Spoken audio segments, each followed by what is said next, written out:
রোজার শুরু থেকে আমার ইচ্ছা ছিল এই ডেজার্টটি বানানো। এটা সুগার ফ্রি এবং অনেক নাটস থাকায় একদম ইনস্ট্যান্ট একটা এনার্জি বুস্টারের কাজ করে। প্রথমে আমি কিছু কাঠবাদাম কুচি কুচি করে কেটে নিচ্ছি, তারপরে কাজু বাদাম এবং ওয়ালনাট একসাথে নিয়ে আরও কুচি কুচি করে কেটে নিচ্ছি। এখন কিছু খেজুরকে বিচি ছাড়িয়ে আমি চপার বা ব্লেন্ডারে দিয়ে একটু ব্লেন্ড করে নেব। এখানে আপনি চাইলে আপনার ইচ্ছা মতো আরও অনেক নাটস দিতে পারেন, কিশমিশ দিতে পারেন, কিন্তু আমার হাজব্যান্ড কিশমিশ পছন্দ করে না, এই জন্য আমি ওটা অ্যাভয়েড করেছি। প্যানে অল্প আছে ঘি গরম করে নাটসগুলো দিয়ে ভালোভাবে ভেজে নিতে হবে মিনিট 5। ওভারকুক করা যাবে না। মোটামুটি ভেজে নেওয়ার পরে সেখানে আমি পাম্পকিন সিড দিয়েছি। এখানে আপনি অনেক রকম সিডস ইউজ করতে পারেন। এবার আমি দিয়েছি তিল, সাদা তিল দিয়ে দিয়েছি। তিল দিয়ে 2 মিনিট নেড়ে আমি দিয়ে দিয়েছি খেজুরের ব্লেন্ডারটা।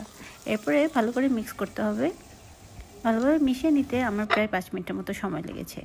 এবার হাতে নিয়ে গোল গোল শেপ দিয়ে তৈরি করে নিলেই হয়ে যাবে আপনার লাড্ডু।